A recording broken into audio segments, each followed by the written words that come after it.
evening, everyone. Time to start. Thank you for being here. I'm calling this meeting to order of the North Harrison County Regional Water Authority on January the 5th, 2026. We've got all our directors here. Very good. Our first item of business is to have the pledges. And we've got a guest tonight from the Subsidence District, Mr. Don Johnson. So I've asked him to lead us in the pledges, so would you please stand?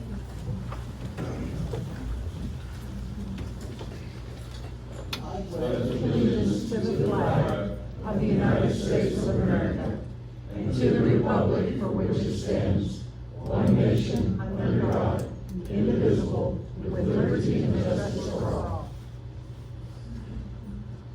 On the Texas flag, I pledge allegiance to thee, Texas, one state under God, one and indivisible. Thank you very much. Next on our business is public comments, and in order to give public comment, we need you to fill out a blue card. So there's still a chance if you want to give a public comment. We've got Mr. Jerry Holman right now.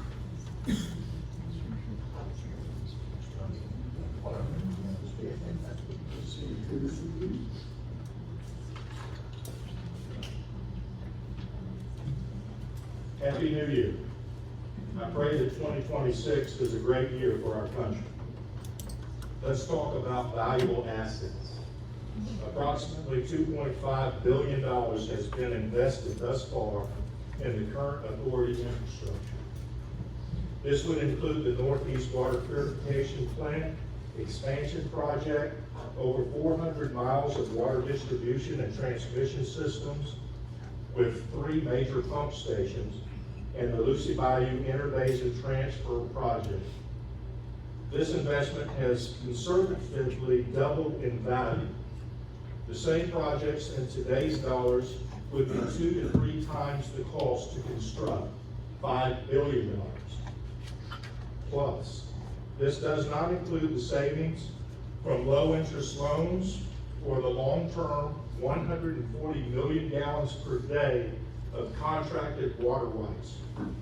This is a very valuable asset. The notion that somehow these dollars spent were unnecessary or squandered is naive and uninformed. Vision.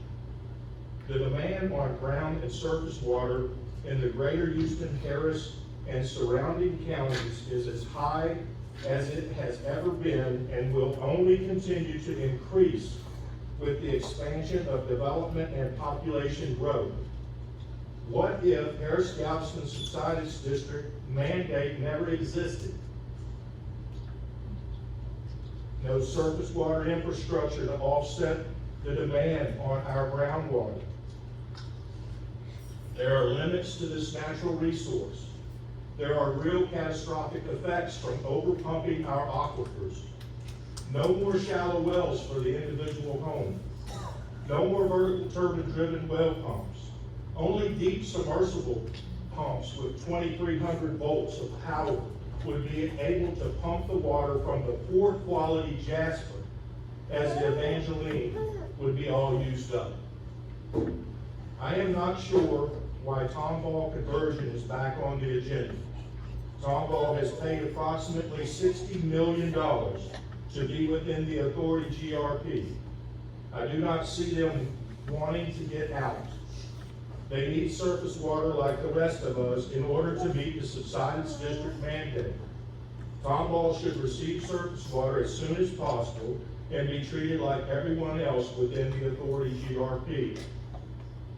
Any adjustments to the GRP will only be approved as an all-inclusive comprehensive strategy that will need to incorporate conservation and educational credits. This may include a more cooperative approach. Any variance to the existing mandate will be best presented as a reassessment of where we are now and what we can reasonably accomplish to avoid disincentive fees. Thank you for your time. Thank you very much. Anyone else? Okay, next up is agenda item 3, message from the president and board members. Gentlemen? Director Ramsey? Just Happy New Year. Director Ramsey says Happy New Year. Director Graham? I'm confused. Is this October or January? This is July. No, it's November. It's November? Yeah, November. It's pretty warm out there.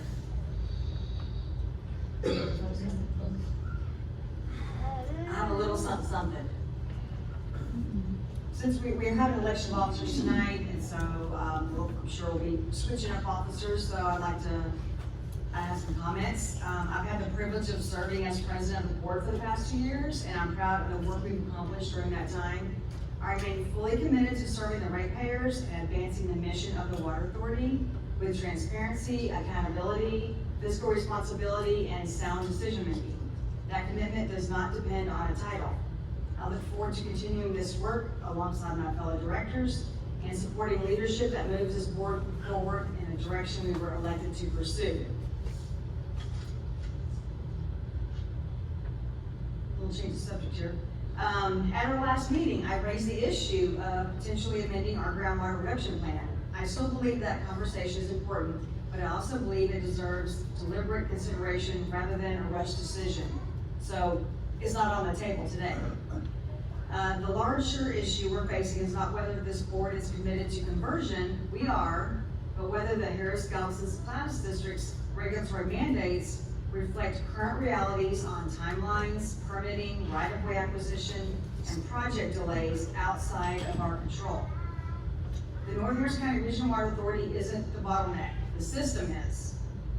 HGSD's rules continue to assume timelines that no longer exist in the real world. Easements, interagency approvals, surface water delivery delays, and post-disaster impacts have fundamentally changed how long compliance actually takes. When regulatory timelines don't match reality, the consequences don't land on agencies, they land on the ratepayers. Through disincentive fees, rushed construction, early debt, stopgap measures, those costs show up directly on household water bills. I believe our role as a board is not just to comply with mandates, but to advocate for reasonable regulation. That means pushing HGSD to ease up on rigid requirements that ignore delays outside of local control, and if necessary, engaging legislators to modernize those rules. We can stay committed to subsidence prevention and insist on fairness, realism, and ratepayer protection. Those goals are not in conflict. Okay. Thank you. Next up is agenda item 4, approving the minutes from the December 1st regular board meeting. Yes, sir. Yep, without objection, we put your talk in the minutes. Okay, thank you. Director Graham, motion for us to approve the minutes. Any discussion? All in favor say aye. Aye. All right, motion carries. Agenda item 5, adopt the proposed budget for fiscal year 2026 ending December 31st, 2026. I'd like to say that Director Ramsey and I met with Mr. Chang. Thank you for taking the time for you and Corolla to meet with us and give us more details on the agenda. So I'm ready to approve it. But you good, you want to talk about it? Is that what you're gonna do? No, I'm just saying that the budget has been minimally revised after the workshop. The change was included in the red line version in your packet and posted online. So I will request the board to approve. Want your motion? So moved. Thank you. Any discussion? All in favor say aye. Aye. Motion carries. Thank you.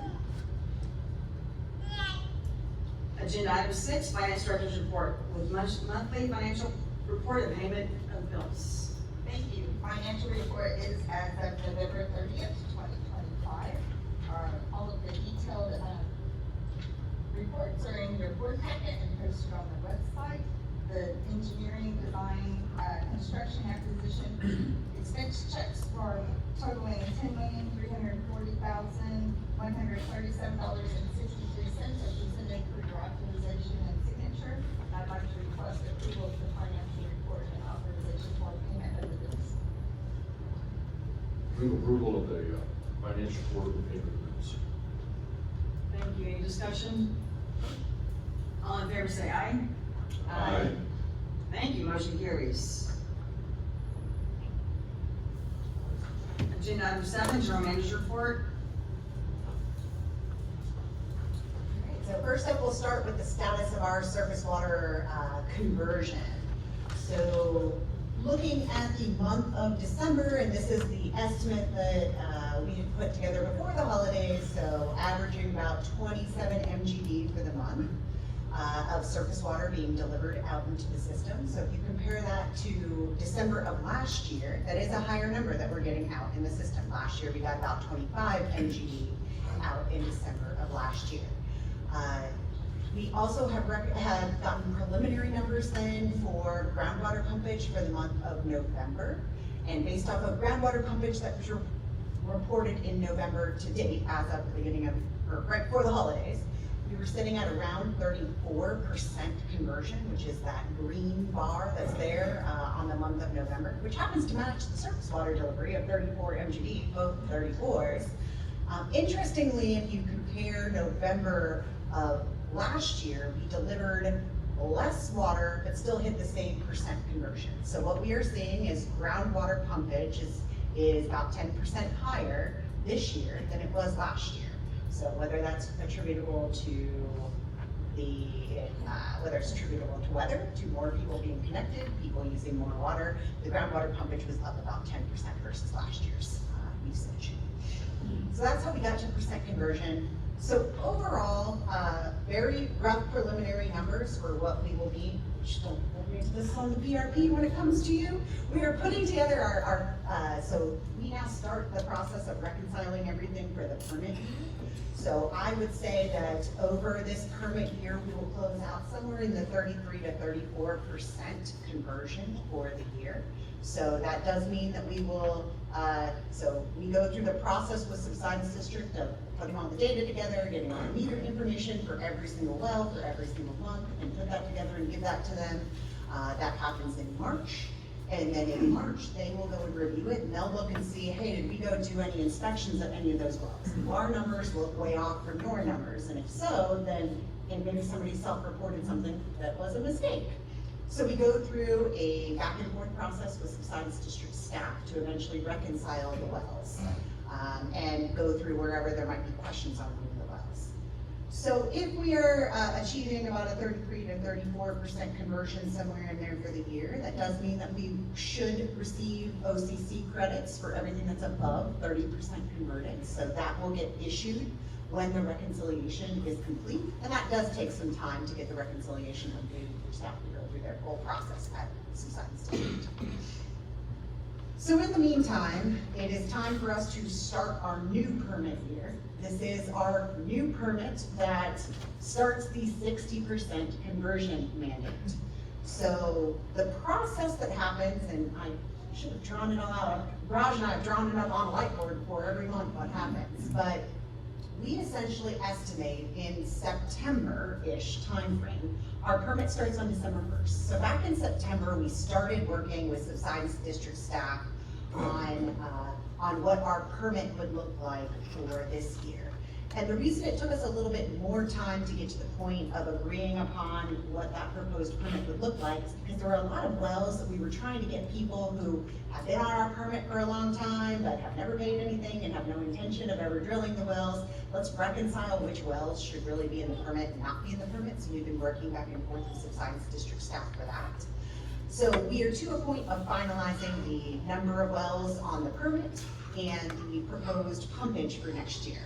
So our proposed permit allocation for next year, we are proposing that based upon the amount of water receiving facilities that will be connected, and we have many of them that are going to be connected in the next couple of months, some that we've been actively working on since before the holidays, and ready to get this thing moving. So we've got 25 total water receiving facilities that are going to be coming online by, let's say, springtime this year. So 22 that are in the first tranche in these first couple of months that are going to be going through startup and commissioning here in the near future. And then we've got 3 that'll be happening just before summer. So about 25 this year that we're putting online between the 31 and 35 series. That in total will add, if you're talking just big round numbers, that'll add roughly 8 MGD of alternate water into our total. So we're at roughly, so between 8 and 9 MGD. So we're a little under 100 MGD. So ultimately, at the end of the day, what we are projecting for conversion is around 44% conversion. Now, what that means for us is that we're telling them that we are only going to convert 44%, which accounts for all these people who are going to be coming online. It accounts for the people who came online partway during last year that will be fully online all 12 months this year. We've accounted for all of that in average weather conditions. So based off of that, if we're at 44% converted next year, what Subsidence District has put together then is essentially our permit requests that will be going before Subsidence District Board in January for approval. So this is for our permit that technically started December 1st, but we've been working through final details on this. We will have to, because we are not meeting the 60% conversion requirement, what Subsidence District is going to require us to do is that we will then say, okay, for that shortfall, that 16% shortfall that we have, that if we're only saying we're gonna use 44% alternate water, that 16% shortfall, we have to then go and take our OCC credits. We will have to then transfer the OCC credits to Subsidence District that they will hold on to until the end of the year. And it's either that or pay for disincentive fees. So that's your 2 choices, is either we give them our credits. So we will be giving them, handing over with this permit application, our credits for that 14% shortfall, or 16% shortfall. And then at the end of the year, they will reconcile. And if we don't use the credits, if we only need 10% of the credits, then they will give us back whatever it is that we didn't use. So there's no penalty, it's going to just sit there and they will hold them essentially in escrow for us, essentially, is what they're gonna be doing. Holding those credits in escrow that we're saying we're gonna have the shortfall. Questions? I see a question on your face. Yes. Understand about these wells that are permitted but not being used, how does that affect what our conversion? It doesn't affect our conversion at all, but it does pay, we pay for every single well who's on our permit. So we were going through a process to get rid of people who weren't on a permit, who we've been sending lots of letters out to different people. Thank you to everyone who replied to any of the letters that came out, asking if they wanted to stay on the permit or not. And it's somebody who maybe put in an application for a well 20 years ago and has never done anything with the well.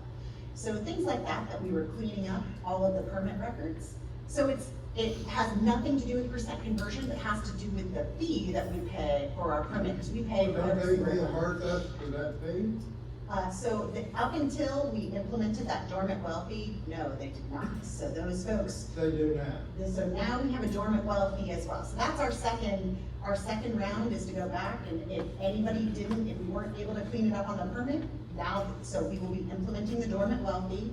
That will start with this permit cycle, so anybody who did not pay for any pumpage this year, we'll send them a letter with here's the bill for the dormant well fee.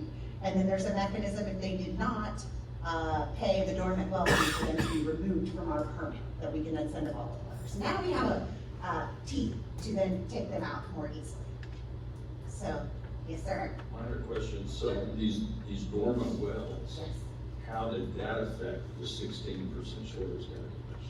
They don't affect the conversion calculation at all. We didn't estimate that they were pumping at all. So now, if all of a sudden everybody drilled these dormant wells, that could be something that impacts us in a negative direction next year. But they aren't factored in at all into the conversion. But we pay 2 different, so we really do 3 different types of fees with Subsidence District. One fee we pay is an administrative permit fee that we pay every time we renew our permit, and that's a per well fee, whether the well pumps or not. And that's $60 or? So for a dormant well, it's, for a non-drilled well, it's even higher. 180. Something like that. So we pay a certain dollar amount and have to reconcile that well and try to figure out did they pump or not every year. And so that's for your permit fee. The second category of what we pay for is pumpage. So we estimate how much pumpage we're going to have for the year, and based off of that, we pay a pumpage fee. So next year's pumpage fee, so our permit renewal fee might be in the order of, let's say, $60,000, would you say? Our pumpage fee might be in the order of $500,000 to $600,000, because we pay per million gallon of what we're estimating pumpage is going to be for the year. So that's the second fee that we pay with Subsidence District. So one's administrative, and then one's a pumpage fee. And then at the end of the day, there's a reconciliation process, and if we didn't guess right on the pumpage, we have to pay for any pumpage we didn't prepay for. But then there's also, if there's a shortfall on our conversion, we then have to reconcile that shortfall on the conversion. So this will be the first time then that we are saying in advance, we've always said in advance we were gonna make the percent of conversion up until now. There was 2 years where we had a shortfall at the end of the year that we didn't hit the 30% conversion. We had to pay some credits at the end of the year, but we thought we would hit the 30% conversion, and that was what was in our initial permit. So this is actually the first time then that we are knowingly going in and telling them, we will not be hitting your 60% conversion, which was the strategy. That we have these OCC credits and some Series B credits left over, some older education credits. So we would be utilizing the credits that are going to expire. That would be the first mechanism to put essentially into escrow. And then the next mechanism would be over conversion credits. So we would be putting that amount into escrow with the Subsidence District, and at the end of the year reconciling where do we hit on conversion. So with the exception of the dormant well that we just talked, is there any other penalties for whoever it is who gets the permit for them not to do anything with it? Or is So the dormant well is our penalty against people who aren't, well, it's not, it's our fee that we're charging for folks who we pay a permit fee for them and administer their wells and they don't pay for anything. So that's how we're recouping the cost for that. As far as any penalties that we impose on folks, or penalties from Subsidence District on us. Well, I'm just wondering, what does the law say about the people that aren't paying for their, that have a dormant well? Do we not, is there not something that says by this date you have to have done something, or there's all that just wide open? So once they are into our permit, it essentially is up to us to self-regulate that. There isn't anything in Subsidence District rules that requires them to do a renewal with Subsidence District. Okay. So if they had their own permit, they would have to renew with Subsidence District, and that would self-police. And people would just say, all right, I'm not never doing this well, I'm gonna keep paying the $100 million or whatever it is a year. So for us, we have these various different wells that from time to time, people think they're gonna develop a neighborhood or drill a second well, and they decide they're never gonna do it. Or there may be people that say, yes, I am gonna drill that well eventually. So they would have paid an initial permit fee to apply in the first place. And then at our next renewal, they would be part of our permit, because now they're within our GRP. So that's when we would start paying the annual fee for them. So that's why several months back, we came back with a recommendation to you all to implement that dormant well fee, is to cover this loophole. The people that owe us dormant fees, are they gonna be collectible? So, You know, they actually exist, they still live in Harris County, are any of those things? it's a great question. We've been working on a lot of these different things, because some of the records show well on one site, but we call it, I've had folks calling and sending letters, and we've had meetings with general counsel as far as talking about upping the letters to being more substantial. So really the teeth right now are, if there's folks that are not currently paying anything on their wells, now we will be able to enact the dormant well. And if they don't pay it, the follow-up letter will be, you know, thank you for being a part of our GRP for this amount of time. We wish you well. Has there been any discussion of putting an expiration on this permit? use it within, 3 years or whatever, and lose it? I don't know the answer to that. I don't know if it's just a problem of us and the GRPs who aggregate all these other permits into ours. I think for subsidence district, it self-polices the fact that you have to do an annual renewal. But if you have an individual well permittee, well, they have to pay that fee or else they won't still be able to have the well permit. And once they become under our aggregate, it's really up to us to self-police that. For the people within our permit. Good. I have like 3 questions. You said the groundwater pumpage was up 10% from last year? So that is in the month of For November. November. The month of November, 10% higher groundwater pumpage, and I don't have it down to that granularity. But y'all know, right? I do not have it to the level of granularity of, could I get there on analyzing data? Yes, but I don't have it to a very detailed level of who it is that's doing more pumpage than last year. Really? Not off the top of my head, no. Not off the top of your head, sure, but, I mean, if they were reporting it every month. Is it something that could be analyzed? Yes. Is it something I personally have analyzed? No. That's the answer I'm trying to get at for you. Okay. So I couldn't answer you right now exactly who those folks are. That'll be interesting to know, then we know.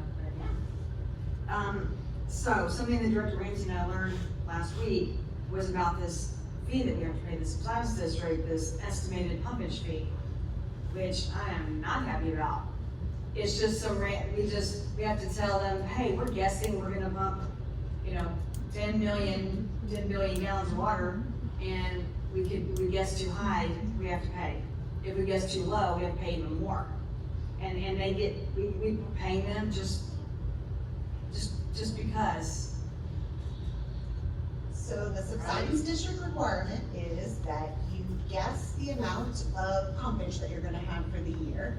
And if you overestimate your pumpage and that's your permit fee for the year, so we're talking the $600,000 fee. So if you overestimated the $600,000, and let's say you really only needed to do $500,000 worth of pumpage, you do not get a refund on the $100,000.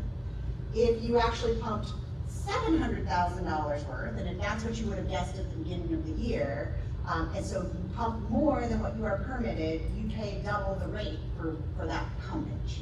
There is a mechanism for you in the middle of the year to amend your permit to increase your pumpage. However, you have to repay your permit fee, that $60,000. So you have to balance. That's ridiculous. So that is the rules that are currently in place. That's extortion. I mean, they're not doing anything, they're just saying, hey, give us a number, what do you think you're gonna pump, and pay us. And you have to be on the over-under. You gotta bet. the That over-under. is, And like the And we price is pay right, this- who can get the Yeah. showdown at the end. Yeah. and we're paying this up front, right? So we're paying this amount, so now they have our money. How much money is this? Like $500,000? So this year's permit will be, for the pumpage fee, that fee is gonna be $533,000. So we're giving them this money up front, 12 months up front, and they're investing it, when, I don't even like that we're giving it to them, but we could be keeping it all year, and we're investing it. This is wrong on all levels. I'll be bringing this up in the next few weeks from up again, I'm not happy about that. What else was I gonna ask you? Oh, about these over-conversion credits. I think I sent an email, we might be meeting later this week. And I'd like the whole board may wanna know, okay, so maybe over the last few years, what have we paid in over-conversion credits? And what do we have left? What do we have left? What are we gonna pay? What are we about to use? So you will be prepaying this year close to 6 billion gallons, so let's just talk about it in gallons. Okay. And you could, it's 6,000 million gallons, so let's just say 6 billion gallons. British. Yes, so it's about 6 billion gallons of shortfall that you will then be putting your credits up. I don't have the number off the top of my head. I believe that your education credits, the old Series B credits that you accumulated, through various means in the past. You've got about 600 million gallons worth of education credits. So that's the old ones that expire and have a time limit to it. And then on OCC credits, I know we have it in the back of the audit. If I were guessing, we're at 10, 11 billion gallons right now. I should have. I didn't look. I wasn't ready for this question. As the question came out. That's okay, you can get it to us. That before the meeting. It's somewhere in the between 10 and 11 billion gallons. So we are next year using almost half of our accumulated credits to pay for the shortfall, which we knew there would be a shortfall next year. And this is why we're showing the curve to you all on the OCCs.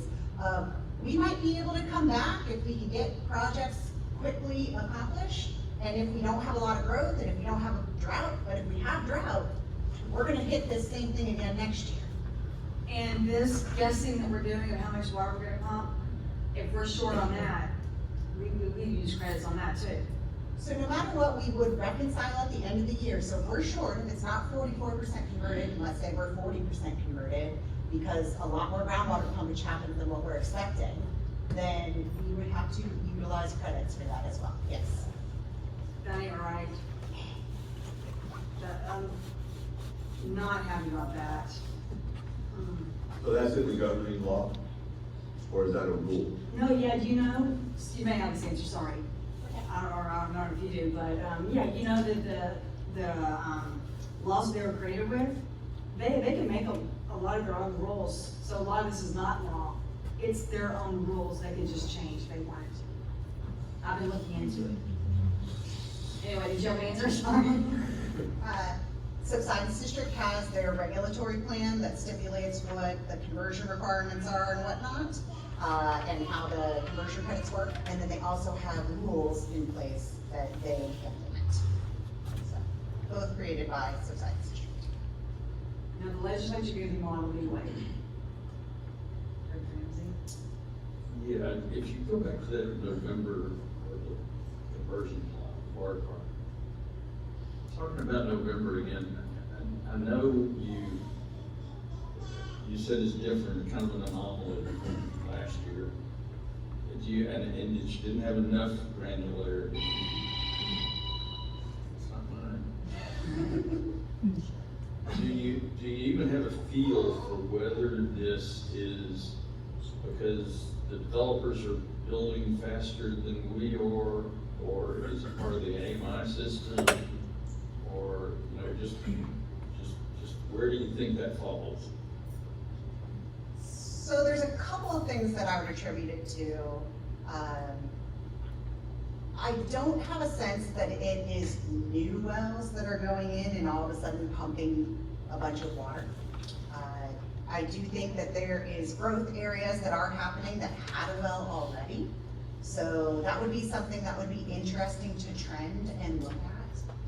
I also think part of what has happened, and it's happened, so around this time last year, the AMI system had just gotten started.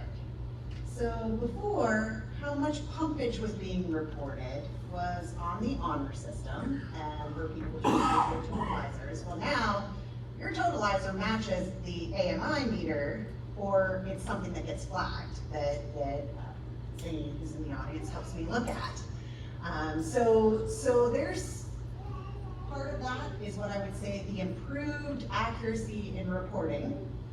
Part of it is that we have written, also Zane helps me with this, so thank you, wrote a number of letters, hundreds of letters to different permittees, either figuring out you haven't reported something in a while, what we found doesn't match what's in AMI and what you are reporting. We did the conversion, and according to our records during the conversion, we saw the totalizer read this, but we reported this.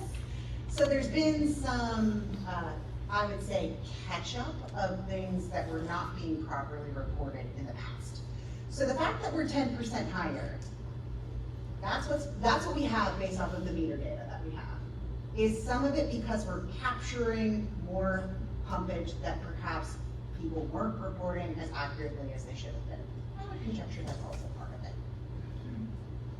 So our ratepayers are being punished with the cost of all this. We're, could be getting, like you said, maybe they weren't reporting correctly and all that, or there's new development, and that's hurting us.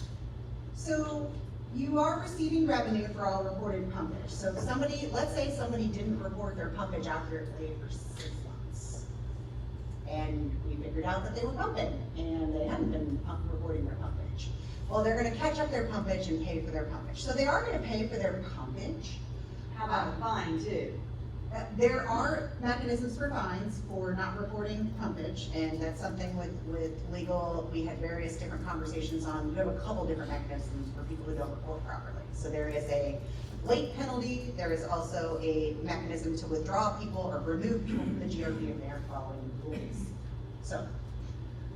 So in terms of, so you are getting revenue for all reported pumpage then, but it counts against your percent conversion. So you are getting additional revenue, but it's impacting your conversion, which impacts everyone. And one last question, do we have any credits that have expired already? You had some education credits, so your OCCs, no, the overconversion credits, no. But the education credits that you bought, you did have some that expired, and Cindy, it's not a large number, but you can only use them in years you underconvert. So unfortunately, you hadn't underconverted, so you couldn't use them, so they expired. Only because there's an expiration date. Correct, yes. So are we gonna ask the subsidence district to see if they'll accept them? I don't know that they would be willing to accept them if they have an expiration date. It's certainly something that could be asked. I think we should ask. Just because there's some random expiration, it's not food. It's a piece of paper. If that. Are you talking about these education kits that we bought several years ago? That we gave to a couple of students? No, we're talking about actual certificate of credit. Oh. So that's a different, Just by participating in those programs, we were issued credits. And those credits have a certain year expiration, 20 years. And no, we cannot pay this expired certificate because they will not take it. Well, that's just wrong. But- Director Ramsey? Yeah, but if I understood that correctly, we don't have any unexpired education credits. We have a small number of unexpired. We do have Yes. 600 billion gallons. Yeah, 600 million gallons, or 600 million gallons. Depending on what unit you would like to say.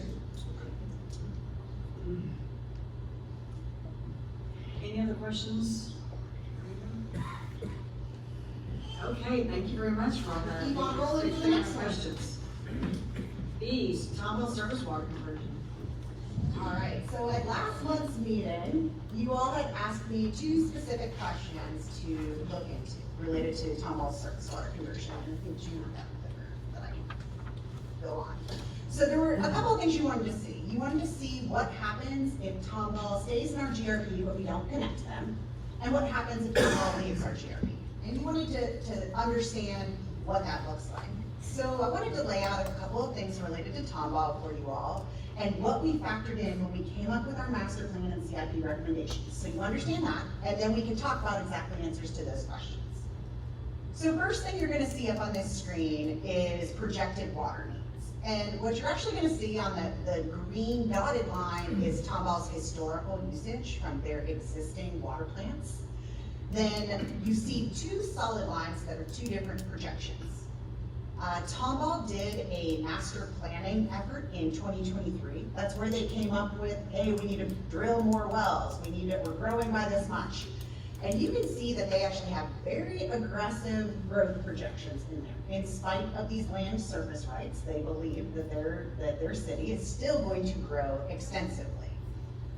And the foundation for the master planning effort that we all worked on together for the authority, we utilized Zonda, who is specifically a growth demographic projection firm that focuses on what are the housing starts. They help schools and hospitals and all these different things try to figure out where is growth gonna happen. They're very good at their short-range projections and knowing what's going on in the marketplace, and not just, oh, here's the census projections, this is what's boots on the ground. Their projections actually help for HGAC for the traffic projections for the region as well. So that's who did the projections for us. So starting here, what you'll see is the green line are the projections that Zonda helped come up with, specifically for Tomball. So you'll notice their projections are actually below that blue line that you see on there. And the blue line is from Tomball's master plan. So what I just wanted to start out the preface with is your master plan and all the numbers that we've utilized are actually a more conservative estimate of growth than what Tomball is projecting in their own master plan. So if Tomball's numbers come to fruition and they stay in our GRP, numbers are worse than what I'm going to project for you. But I am using the projections that we had in our master plan that are based off of Zonda's data. So I'm gonna hone in on two specific areas out in the future for you all. So 2035, which is when our 80% conversion is, that's our mandate currently by the Subsidence District to be 80% converted. So our projections are 57% growth from where they are right now, which is still a lot of growth between now and 2035. Versus what is in Tomball's master plan is 120% growth in 2035. And then looking at what we're calling, quote, build out, the area will be largely built out, and we're gonna call that 2045, although we did look all the way out to 2075. We're gonna call 2045 as, quote, build out conditions. So we have to sustain an 80% conversion all the way into perpetuity. That is what our then mission is if we are meeting, this is what Subsidence District rules are. So the rules are we need to sustain the 80% conversion. So we have to factor in whatever growth is being projected now. So what we've built into the master plan is assuming 117% growth between now and 2045. But I will caveat that with that the Tomball master plan does project almost 200% growth between now and 2045. So all of this has to be factored in. Tomball is a part of your GRP, factoring in this growth into what do we do to offset and convert and hit that 80% mark. So their master plan, I did a screenshot here. This is available on Tomball's website, and we'll link to it. I'm happy to share it with you. They actually have, this is straight out, a figure straight out of their master plan. And these MGD numbers that are up there are maximum day demand. So it's a little bit different when I talk in average day demand numbers. This is maximum day demand. So it's kind of apples and oranges. So don't think that we need to add 20 MGD worth of water. That's not exactly what we need to do. But that being said, they are projecting that they are going to expand their water plants by adding wells at each of their water plants, and in fact building some new water plants to go from their current capacity and their current demand is in between 5 and 6 MGD, and in maximum day demand, and to grow that in maximum day demand, which is what you plan your supply around, up to nearly 20 MGD is what they're accounting for. So that's their plan for the growth. What they listed in their plan is let's drop more wells within city limits at their different various water plants. So looking at where their water plants are, that's the next figure I have for you all. So all 5 of these water plants are not currently constructed yet. Some of them are new, east and west are new water plants. Baker Drive up on the top is actually not currently in operation, and they're planning on drilling another well, a replacement well out there at that site. So what you see on the screen here, these 5 water plants that are up there, what we factored into the master plan, what's in this conceptual project 32, since Baker Drive hasn't pumped water in the last decade plus, we didn't plan to go to this water plant right now. And that would be something that would be evaluated in a routing study, working in concert with the city of Tomball. But we initially said, okay, let's target these other 4 water plants. So the yellow boundary is the boundary of the city limits. What's grayed out is everything that's outside of city limits, just to give you perspective on The whole discussion on Tortuga is within city limits. This is current city limits, so it's actually within original city limits, which is even a little smaller. So one of the things that we would be looking at in a routing study is figuring out, okay, are these 4 plants the right 4 plants to go to? Are these 4 plants, those red lines that are in there are just conceptual routes to get to the 4 plants, that's what got priced out. And then the connection in each one of these 4 plants. What I will say is each of these 4 plants, when they come online in 2035 is when we would be projecting that they would be fully online. So when these 4 plants are fully online, the average between these 4 plants is the size of your current or largest water plants that you have connected onto your system. So just to give you perspective, these 4 plants are this is big demand compared to if you've got currently close to 70 months or water plants that are connected to you. This is the size of the 4 largest of those 70, and they go down from there. So this is kind of important in why we looked at Tomball and why we picked Tomball in the first place was because they have a large water demand and a lot of growth, and there's 4 water plants to connect to. And I'll talk a little bit more about what that looks like cost-wise here in a second. So we showed a version of this slide at the master planning workshop. So this is essentially another way of presenting that OCC chart that I've shown you all. So the big tall bars are your total water demand that we're projecting for the area, and that includes the growth in the area of all of your GRP participants, including future areas that may grow with future months. So that's the solid bars that are on this chart. The teal solid area is the required conversion mandate, so that's where we plugged in, hey, it's 60% from essentially now, starting 2026, because our permit starts December 1st. So starting 2026, all the way on through until then in 2035, we'll have another jump to get to 80% converted. We'll have to be 80% converted December 1st of 2035 is when that will happen. So what you'll see on here is a solid line. That solid line represents our planned conversion. So we presented this at the master planning workshop, and this is the same thing. It's a different way of presenting the OCC chart to you, but you can see these different jumps. So in 2026, you see our solid line going up. That's when 31 and 35 are going to be coming online for 2026. The next big jump that we have in 2028 is for the Project 37 series to come online. Next big jump that we have when we achieve the 60% conversion is when projects 39 and 40 would come online. So then we will have the 60% conversion done in between 2030 and 2031. It's going to be sometime in the middle of 2030, so we'll be fully converted in 2031. Then it's a matter of getting the rest of everybody online to get 80% converted. So Tomball, as well as some other projects, are all built into that curve to get us to 80%. So I want to hone in on 3 specific years that you're looking at in this chart, because I'm going to show you what does Tomball do to these 3 specific years. So the first year we're going to look at is 2031, which essentially is our 60% conversion is done. What happens if we don't convert Tomball, or what happens if Tomball leaves the GRP? Then we'll look at 2035, which is when the 80% conversion will be fully complete. We'll look at what the 2 scenarios are with Tomball. Without sending water to Tomball, what it does to that % conversion, and then we'll look at that, what I'm calling, quote, build out in 2045. Although in reality, we have to sustain it forever. So this is your master plan.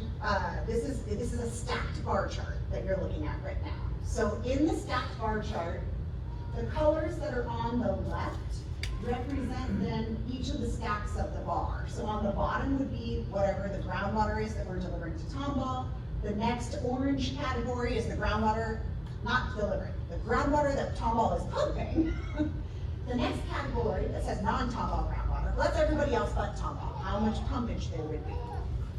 The next category of green, which you see is practically nothing, is how much surface water we would be sending to Tomball. The next category of the light blue is the surface water we're sending to everybody else but Tomball. And then on the very top, it's like the icing on the top of the cake, is the reuse and imports that we get to count towards our conversion percentage.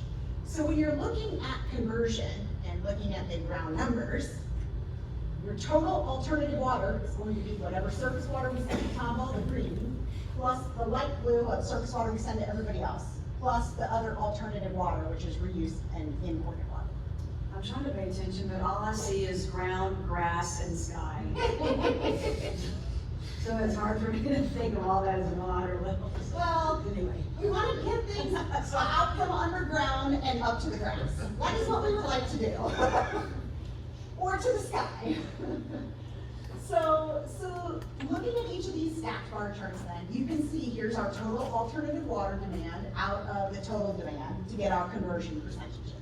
So when we are fully complete with the 60% conversion, we will actually be over 60% converted, but we have no over-conversion credits left. So we need to account for the hot and dry condition or extra growth. So that's why we've purposefully accounted for, we say it's 10% extra is what people utilize in hot and dry conditions. So we've shot for 10% more in case we're in that kind of a scenario. So that's why we're a little bit over-converted at 66%.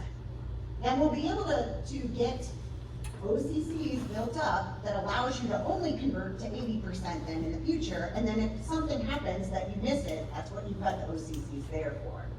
So that's the strategy that we mapped out for in your 60% conversion fully complete by 2031, your 80% conversion, which included that green grass bar for Tomball, to be done, and that's by 2035, and then at build out, that would be what your conversion looks like to sustain 80% conversion under average weather conditions. And I also added on this chart, just so you can see it, big round numbers, you're talking roughly 3 MGD for Tomball on annual average demand, so that's not their peak day, that's annual average.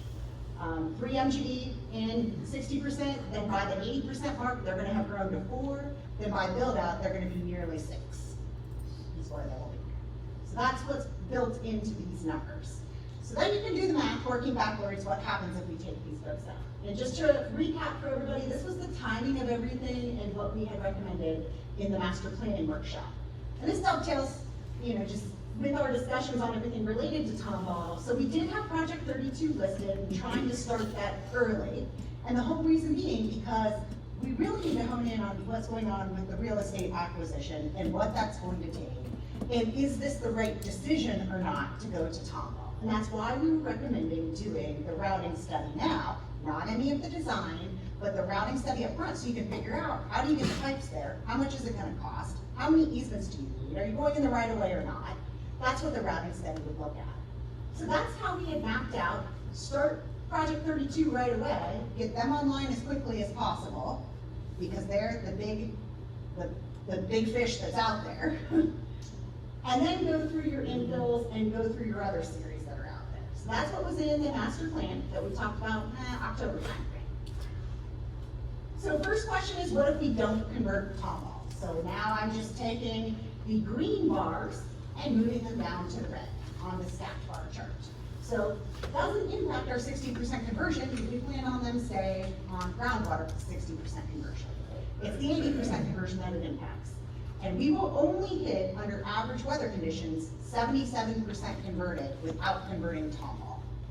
So that's because we've now moved that 4 MGD from being alternative water down to being groundwater. And if the story gets worse, as we can, because they're gonna continue to have growth, so as we go to 2045, to that build-out condition, now we're only 76% converted. So that's your percent conversion, and I'll talk about what that looks like for how many other wells we have to connect in a moment.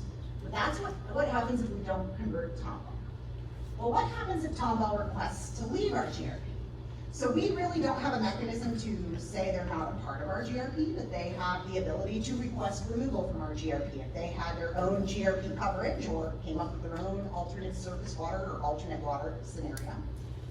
So if they left your GRP, well, this actually helps your top line total water demand because now they're no longer there. And at 60% conversion, it helps that as well. We will be substantially even more converted if they left tomorrow. At 80% conversion, we can achieve the 80% without Tomball if Tomball were to leave by doing the projects that are in the CIP.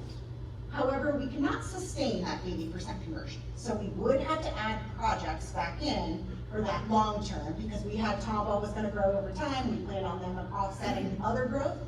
So we would have to add some wells in to offset the fact that we're only gonna be 79% converted. And that's all average weather conditions. So here's really the bottom line of this analysis, and so what? So we see the percent numbers. The second question was really on dollars and what is the impact overall. So if Tomball stays in the GRV, as we already have said, we're not going, and if we do not connect them to surface water, we can't meet our 80% conversion if we don't connect them to surface water. We would have to come up with an alternate plan. It would mean that we have to do the recommended projects for all the infills and the extra series that we're gonna go to. We would have to do all of those projects. And we would have to find replacement wells for Tomball. And the problem is right now, on your wells, the average size for all the wells that are not currently connected to your system, the average pumpage last year was 0.1 MGD. Average. We're going to a lot of the larger wells, and a median number of 0.04 MGD. So we have to start going to a lot of smaller wells. And those smaller wells are all spread out. How do we get the spaghetti noodles out to get to them? So just rough numbers, just going through, and this is without me figuring out who's the closest to the system. This is just looking at the number of wells and for the team to figure out how many wells. By 2035, we would have to add 40 wells onto the system to make up for those 4 water plants we aren't going to for Tomball. For 2045, you're talking over 100 wells to connect to make up for those 4 water plants, because those 4 water plants are the size of your largest water receiving facilities right now.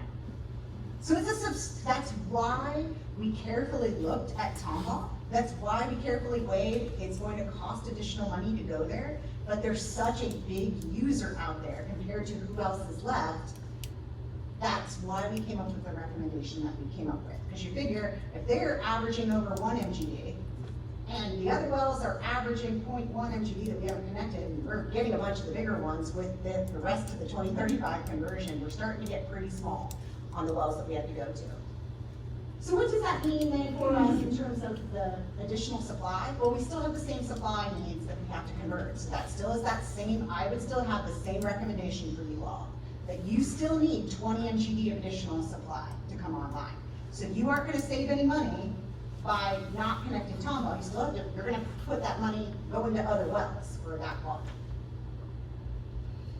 The biggest thing here is how much more it would cost to get to those wells.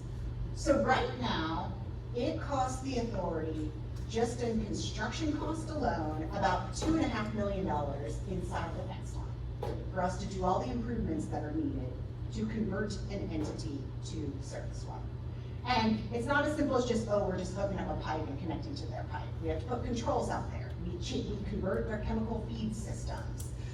We've got to put then all of our control system out there, all of the pipes, the valves. Once you do all of the work inside the fence line, some of them because we're adding an extra small chemical building now, we have to put a detention pond to make up for it.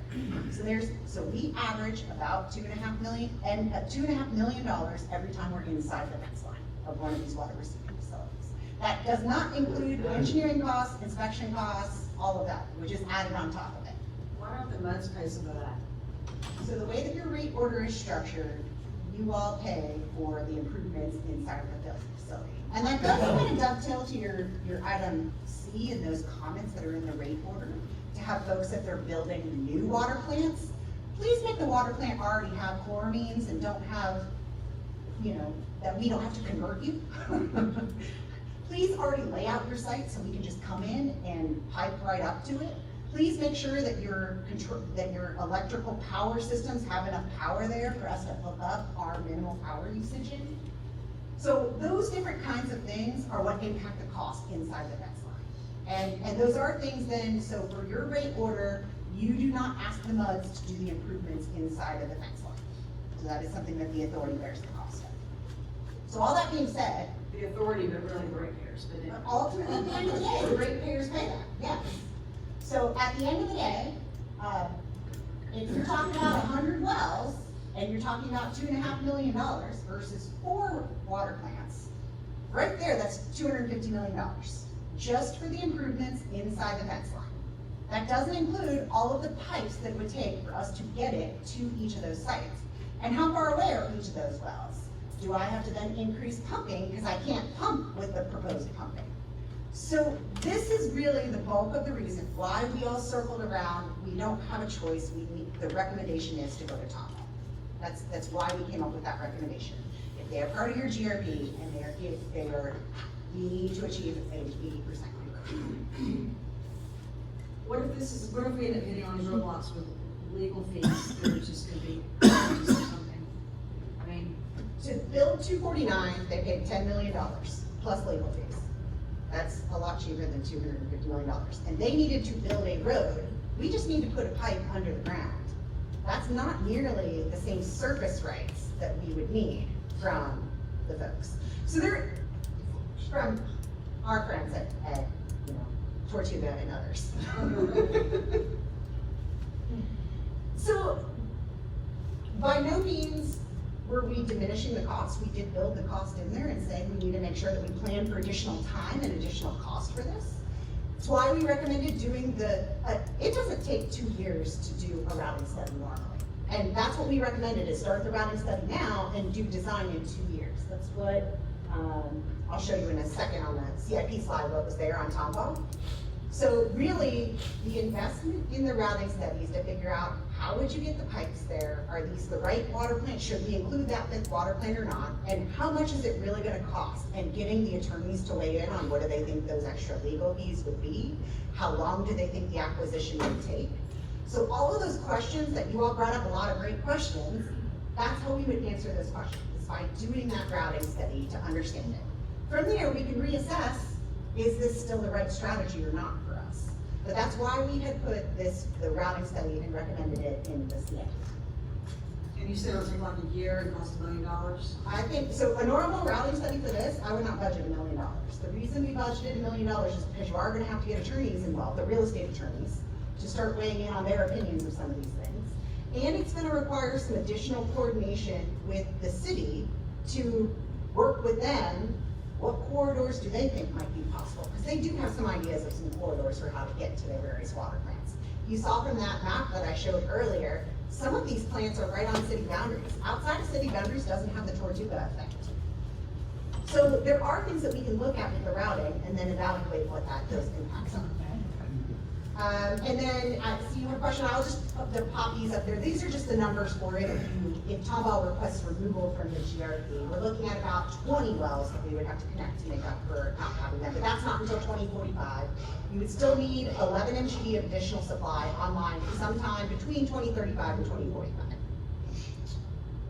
Yeah, if you could, back up to the city map. Sorry, there's animations built in. It'll take me a couple more No, clicks. that's fine.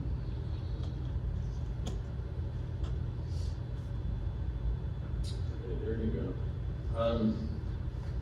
Okay, I'd like a little bit of clarity on if they are planning on 5 wells, why would we need 100 in this same area? So it wouldn't be in the same area. The 100 wells would be throughout your whole GRP. So these 4 water plants are eventually going to contribute 6 MGD roughly. Or so 1 1/4, 1 1/2, right? 1 1/2. It's a little late for me to be doing math. So these 4 water plants eventually will average between the 4 of them 1.5 MGD per water plant. So you're full of numbers. Yeah, so that would. Your largest water plant right now, Bridgestone, thank you for being the largest water plant this last year, 1.12 MGD. So these 4, now granted, any of these might have growth, so we might be slightly comparing apples and oranges, but if these are 1.5 on average, these 4 on average are larger than everybody that you have connected right now. And then you're gonna couple this with so we'd have to find 100 wells that are spread throughout your service area. So we have to find where are your largest wells that we have to go after. And here's a little trailer park that we're going to now. and here's That a. doesn't make sense. Yeah, so that's really the difference, and that's why we ultimately, and that's why your original GRP had Tomball recommended for the 60% conversion. We've been able to defer it, but we don't need it for 60, if we do 39 and 40, but we need it for 80. Well, that's why we went to 1960 for the Exactly. 2010, because of the concentration of Yep. water consumption.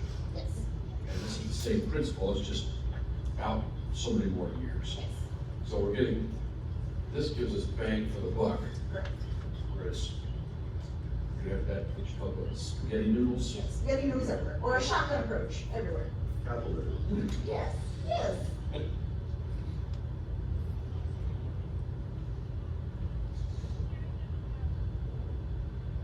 How about data centers and all that coming on and all that growth? It's a great question. So we actually have one of our MUDs, not in Tomball, who came to us and approached us that they had a technology hub and are going to need more water usage. And these kinds of things aren't something that necessarily we predict within the growth. It's not something in the regional water plan that gets predicted. We don't know, we hope whoever's tax incentives ultimately gets the people to come here because, oh, there was PACE funding, that's why they are going where they're going, because of PACE funding that was available there. So ultimately, the folks who make the business decisions as to why the chips plant might come to Texas or go to New York, it's a last minute decision based on some of the incentives that are offered to folks and why they decide to go where they do. It's very similar on the AI and data center side of things. And they do have higher water demand depending on how they're doing their cooling. So how much they're going to use recycled water as part of their cooling. So we do have data centers that do come up from time to time. We have one right now that's in one of our MUDs that is interested in getting more surface water from us instead of drilling another well. They want to see, could we supply them more water so that they don't have to do a well, which would be a win-win in my book. We can get all of that worked out, make sure that we can pump it to them and everything's gonna work out okay. I'm not that familiar with data centers, but I thought data centers were gonna use a lot of energy, That too, yes. electricity, not water. What do you think need water? So they do cool it, so they need to keep it really cold. Think about a server room in a building is like the coldest room in the whole entire office space.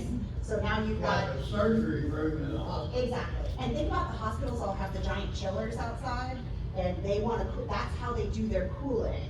So they actually use, instead of where we might use air cooling at the house to cool things down, they do evaporative cooling with chillers. And so, now, you can recycle the water, but only to a certain extent.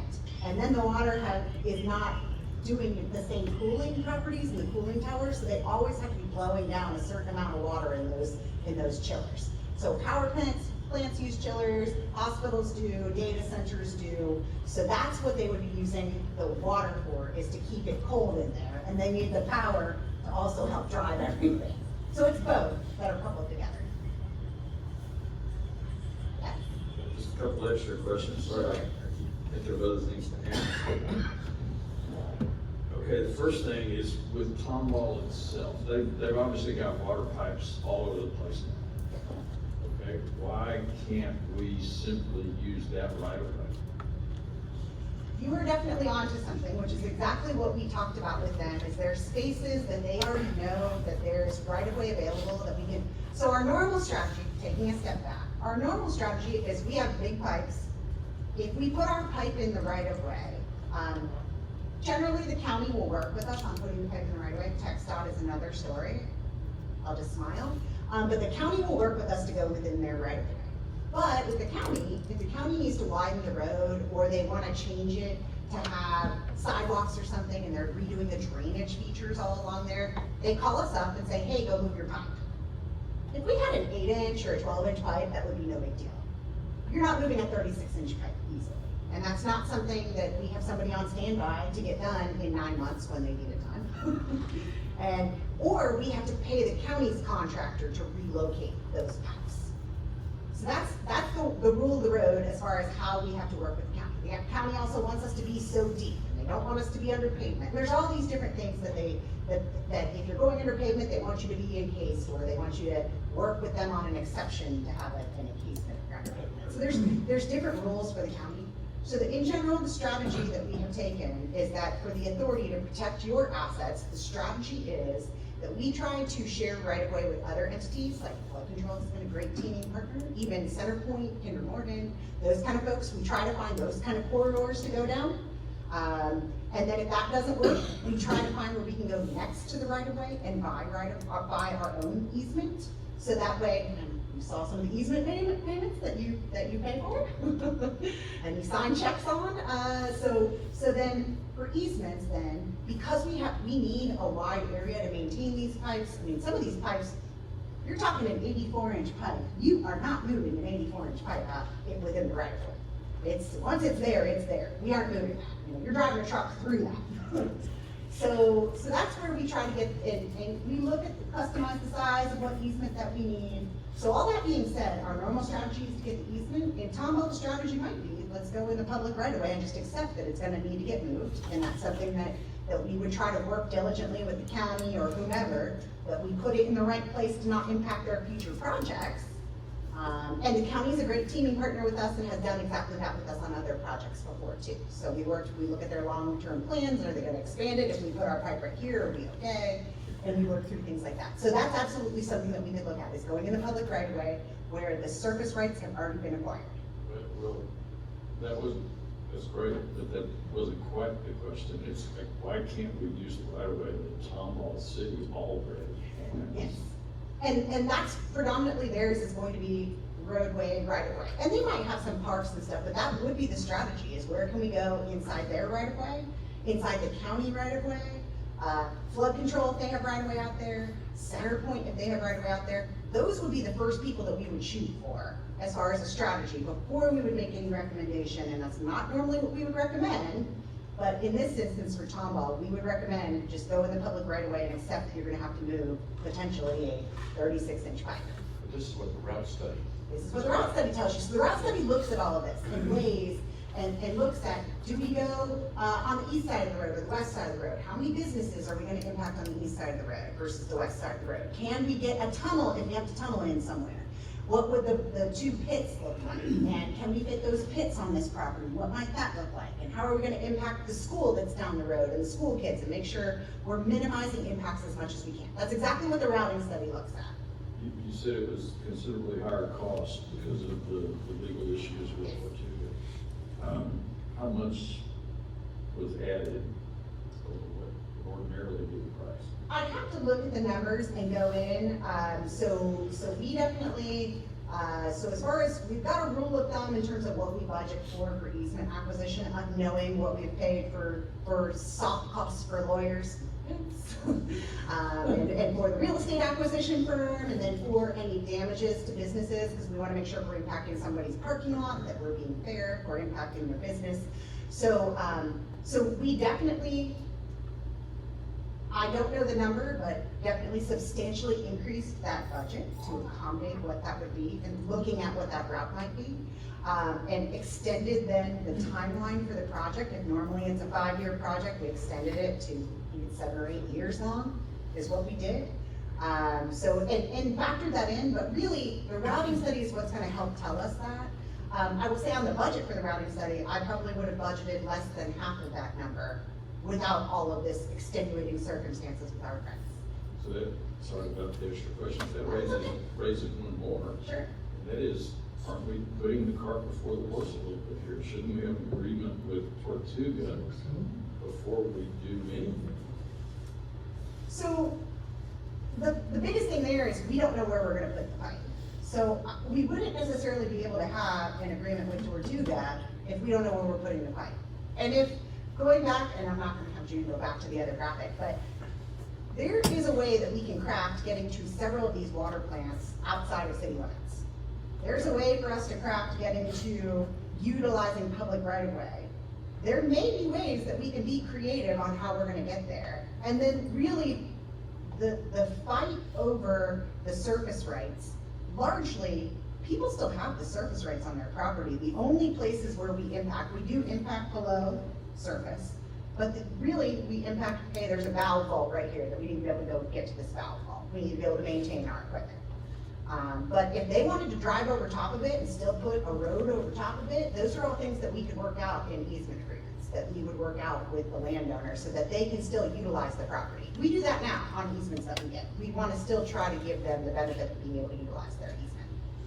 I understand, but couldn't we be held hostage like Tom Hall recently reported? Once we've decided what would be the best routing in Tortuga, and say, yeah, that's gonna cost you. I think no matter what, you're gonna need to have a strategy about how you're going to address Tortuga. You can only get a strategy if you've engaged lawyers. That will cost money for us to develop a strategy, whether it's for an agreement up front, which maybe that is the strategy, and the recommendation is don't finalize the route and let's start some of the litigation. That might be the strategy.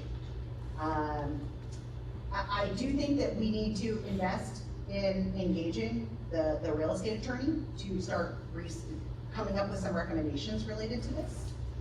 That's something that I think is wise and would be part and parcel with the routing study. I still think understanding just how much exposure that you have, you would want to know how much you are putting a pipe. Can you weave the pipe in other places to get to these water plants, or do you have to go through their right of way? And if you have to go through their right of way only for 1 acre in total that you're impacting, I would wager that still is not going to be the same cost as what it cost to put 249 all over them, which was the $10 million number that the city threw out. This is the number for the settlement, not for the lawyers, to be clear. And the reason they want to have surface rights is for their well sites and the collection system for the oil gas. And my experience is that they start with an 8-acre drill site in a March. And that's part of the negotiation, you gotta get them off the 8-acre drill site. And there's a process to go through the PUC and, force them or force the administration into a regulatory proceeding, which is, maybe it's not perfect, but it's better than negotiating. Would we have any better leverage than the city of Conway? I don't know. Well, as was suggested, you're acquiring, a pipeline easement, which is a lot different than freeway. Freeway is taking all the acreage off the table. But a pipeline easement is taking wherever your pipe is. And that's about it. And they still get to use the surface for whatever purpose they want to use it for.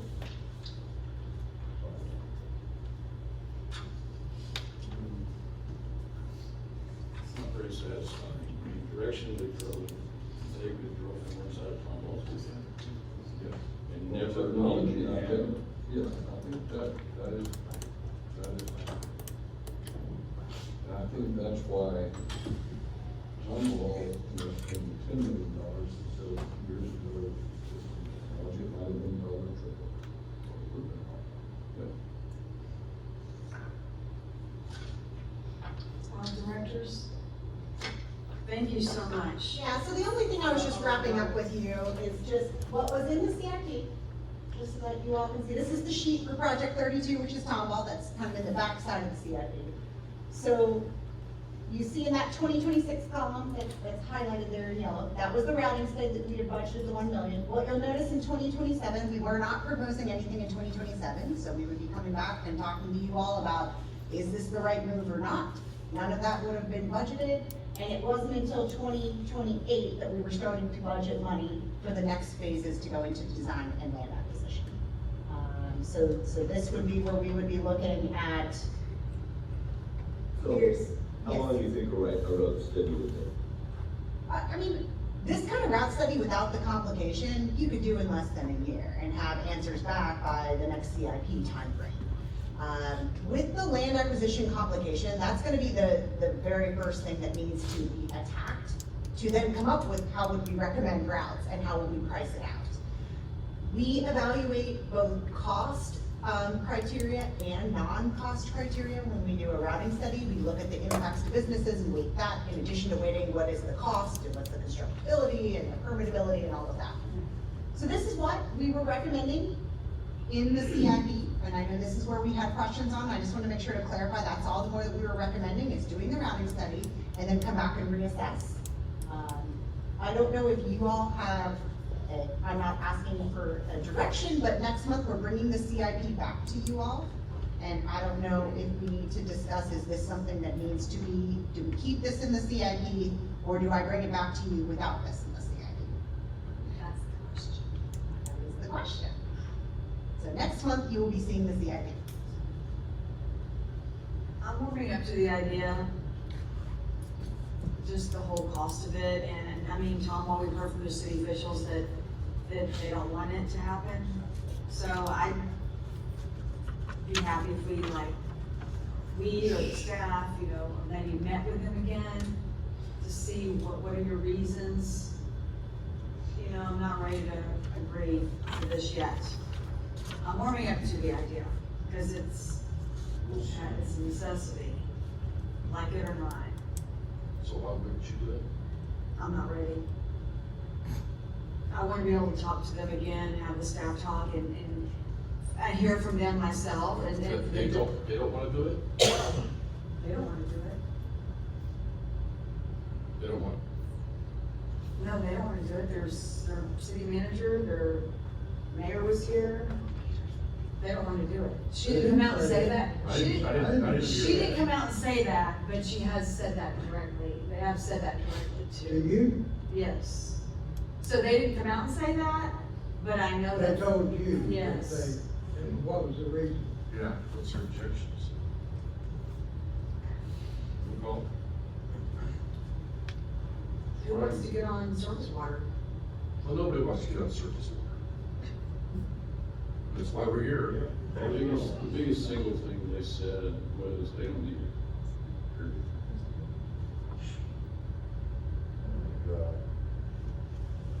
Wow. Well, they don't need it, but as Amber has just presented, we need it. The rest of the ratepayer need it. Otherwise, we will pay much higher cost. You know what else we need is 5 years, and we ain't getting it, and I'm not happy about that. And I'm trying to stay diplomatic about this whole thing. They're ripping us off of that guesswork we have to do over here that I just found out about last week. Not happy about that.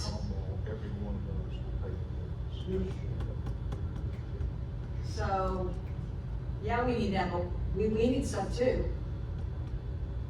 We need to get our lobbyists here and put him to work and see if we can start some legislation to help us out with the subsidence districts.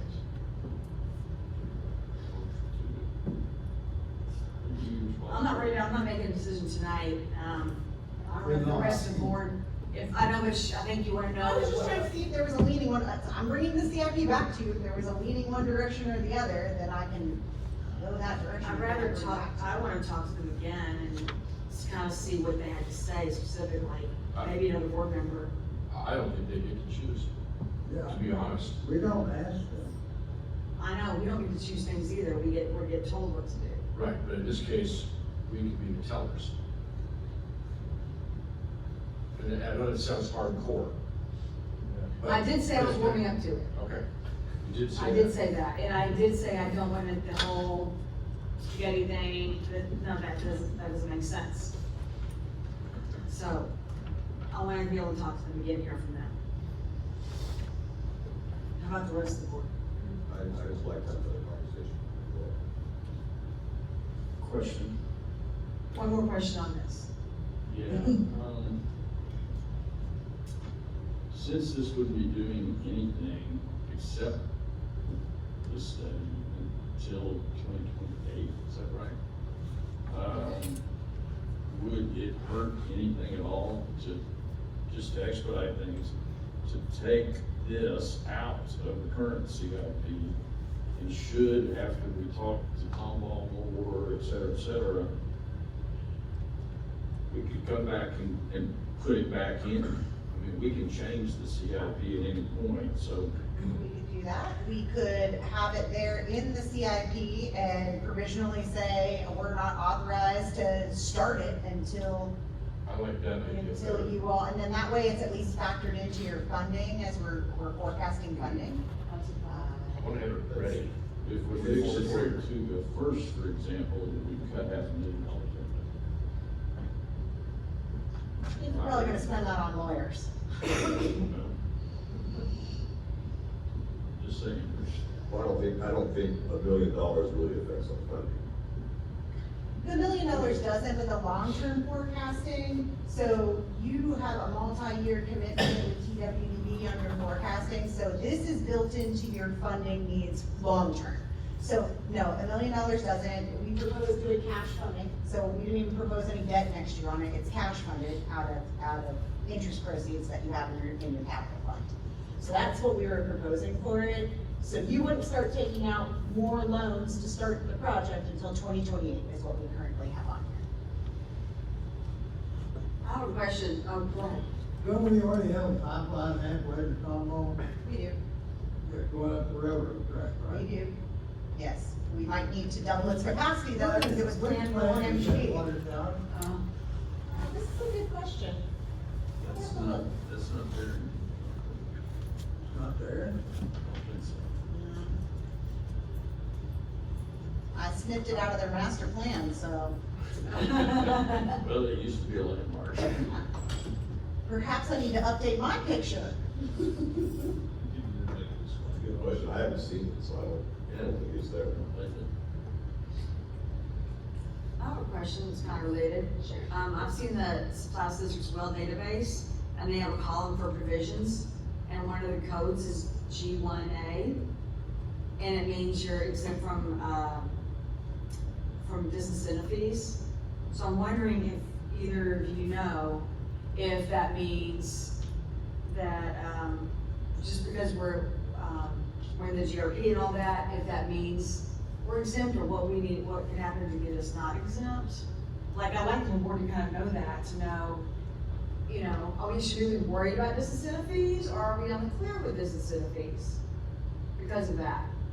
They're exempted because they meet the exemption criteria. None of all wells meet that criteria, which is 10-inch water. It just says we're exempt from disincentive fees. I was just curious if y'all knew if that was, if we're not meeting the conversion percent, if that keeps us off, or should we be worried about disincentive fees or not worried about it? I'd have to look at specifically the G1A and research it. The number that the Science District gave us for our permit is either we give them 6 billion gallons worth of credits or pay $72 million in disincentive fees. So I don't think we're exempt. Wow. That is the number, if we didn't have OCCs built up, of what we would be paying. That's on the sheet. 720 million? 72 million. 72 million. Still is jumping change. Still, y'all better tell me before I approve that check. I'm not approving that kind of money. I'm not approving paying them for these checks we have to send them. Did I do that tonight? Hopefully you Not didn't yet. miss the $72 million check. Okay, that was a lot of work. Thank you very much. Yeah, well done. And so does Tomball, have they seen that, or would that help them at all, or? I mean, I'd be happy to share.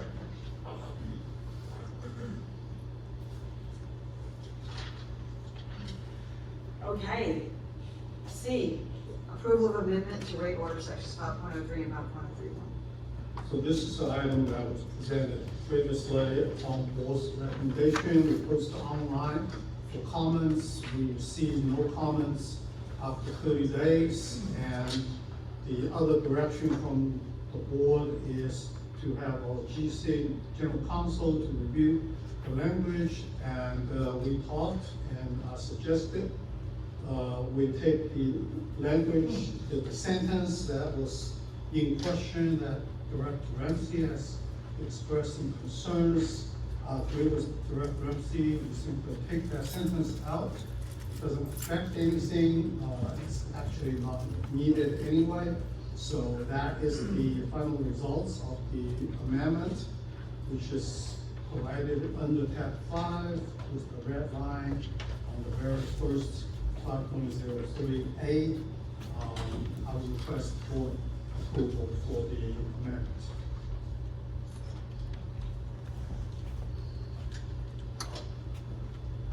Do I hear a I make the motion? motion. We approve the amendment. Any discussion?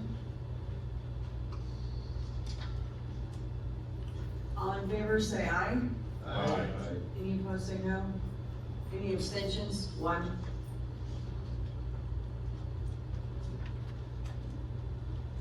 Nothing's been changed around so much, I'm not sure. All right. I did. Okay, Ready for signatures. Mr. Ron, please don't go wrong. okay, next up is, D, board's direction on responding to the correspondence from the Subsidence District. Yeah, at the previous board meeting, Director brought out the suggestion of amending the 2014 GRP, and following that meeting, we received a letter from the GSD on dated December 9th, encouraging the authority to amend the GRP as well.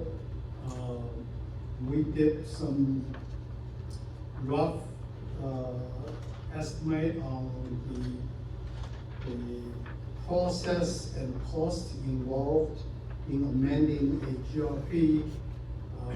We believe at this time that it doesn't make any sense for the authority to do that, because the GRP is meant to submit a plan to the regulatory agency, which HGSD, to tell them how we plan on becoming in compliance. And if we cannot, then submit a plan to tell them that we're not gonna be in compliance. Doesn't make any sense. And the outcome will be very simple. They will decline or reject that plan. So spending money and time to amend something and knowing what the outcome will be doesn't seem to me like a wise utilization of the authorities fund. But I need the board direction on whether we should proceed or not. What you said, okay, good. Yeah, I was gonna say, so your recommendation is it's not worth the cost to proceed with this? I don't see any benefits Right, yeah. for doing that, yes, sir. It's worth better. And how much does that cost, you think?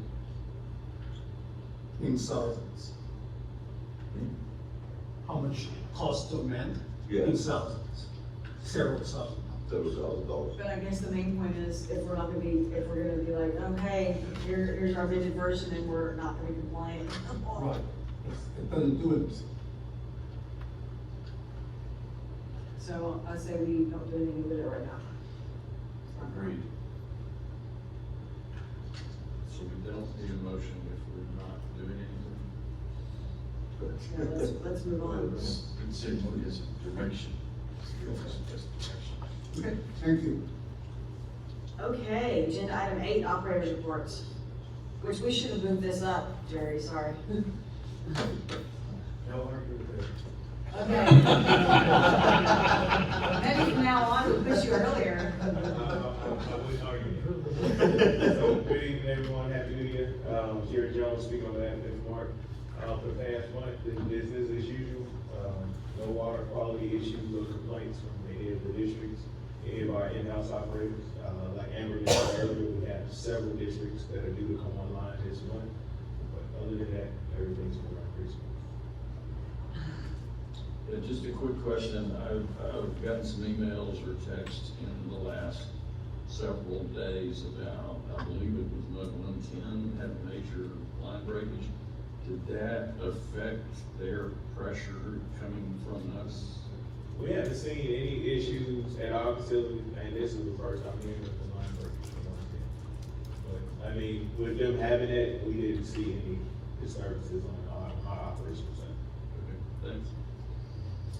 What about the pump? Y'all have a pump that's going out, which y'all gonna have to replace or something? On five. Spears. Shingles. Have you done that yet? That pump was pulled, we got some assessments on replacing it or rebuilding it, and we're still in the works on deciding on what the best option is.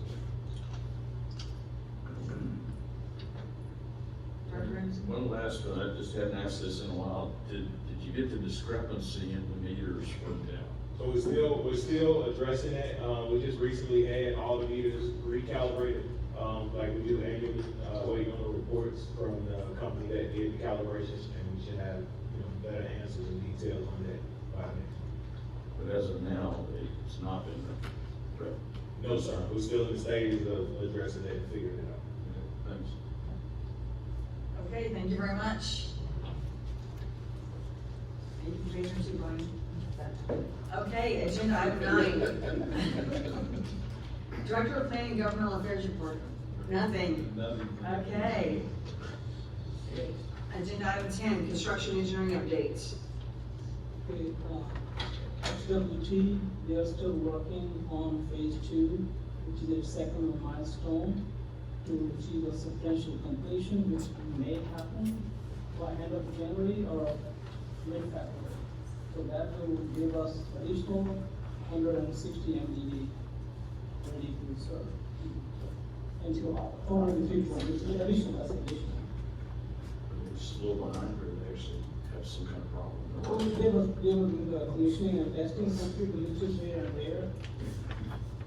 But that's all under the city of Houston control. Yes, yes. Under their contract.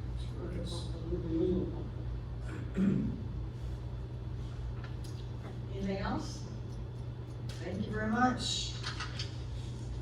Next up is agenda item 11, election of officers. So I looked into this thing, got prepared for our election. We're not gonna be moving to the election of officers. We'll conduct the election for each office individually, if that works for everybody. I think that's what we prefer, right? Beginning with the president, then vice president, secretary, treasurer, and assistant secretary. Nominations can be made by any director, and you can nominate someone else or yourself. In the event of multiple nominations, how does the board want to handle voting? We can vote on how to do it, or we can just make kind of agree. If we were to just, if there's multiple, we could raise our hands, or we need to vote on how we want to do it. Some,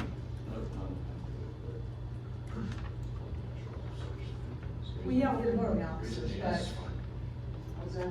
Raise against. If it's contested. Okay, so that's what we'll plan on doing. If there's multiple for an officer, for position, then when whoever the nominated, wins, the first one to be nominated, they'd be called on first, and we would vote. Say, Charlie Brown, and then Lionel Richie. Then we'll say, okay, we're gonna vote on, Charlie Brown for president, how many? If they get a majority, then we're not gonna vote on Lionel Richie, because we already got the majority. Yeah, I looked at it. Yeah. I mean, if you already, what do you think? I looked at the rules today, what do you say? Well, I've always done it, I mean, you can do it however you want to do it, but I've always had how many in favor of A and how many in favor of B. And it would come out 3-2, or 4-1, or, however you. But if the majority is for A, then, I mean, there won't be a majority for B. Okay. Well, that's how the math works. You're voting for some scenario that Danny's talking about. You're actually voting for people as opposed to if you just put one Have to approve it. So we can do that, we can say, how many for Charlie Brown, how many for Lionel Richie? Okay, that works for everybody. So nominations are now open for president of the board. Are there, I'd like to nominate Mark Ramsey for president of the board. Are there any other nominations for president? I'll nominate Melissa Ralph. Thank you. I will, I appreciate that, Director Graham. I'm gonna decline that nomination.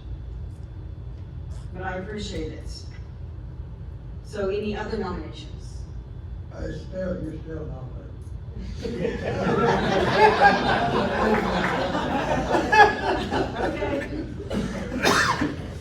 Okay. Sir. If there's none other, hearing none, nominations are closed. So we've got Mark Ramsey and Melissa Ralph. So, let's see. All right, so we're gonna have a show of hands. So raise your hand for, if you're voting for Mark Ramsey for president. Mark Ramsey, raise your hand. And then if you're voting for Melissa Ralph, how do we do that? So it's 4-1. Who's for Mark Ramsey for president? Okay. Okay, well, y'all said. Do I have a vote? Let's say that at the same time. Okay. I think it's decided, yeah. Okay. Very good. Mr. So, Brown, you're abstaining or are you nay? who did you vote I for? didn't vote. Are you abstaining? Yeah. Okay.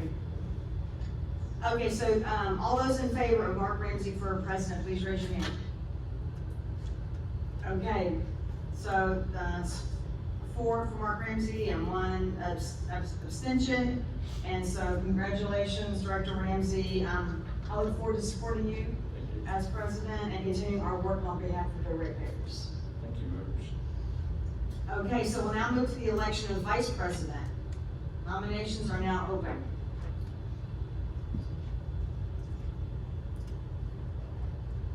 I'd like to nominate myself for vice president.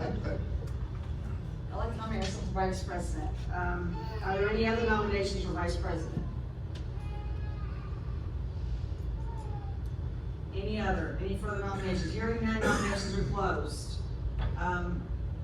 All those in favor of Melissa Ralph, vice president, say aye. I'm going to accept that by acclamation. Okay, then we can say that too. Thank you very much. Okay, next is secretary. Nominations are now open for secretary. The current secretary. That was I'll nominate Kelly. Okay, we've got Kelly Fester nominated for secretary. Any further nominations? Hearing none, nominations are closed. Director Fessler is the sole nominee. So by acclamation then, you are now secretary. All right. Next up is nominations that are open for treasurer. I thought we eliminated that position. No, that's something, that's a financial treasurer, Yes, something that. financial advisor. Financial advisor or something.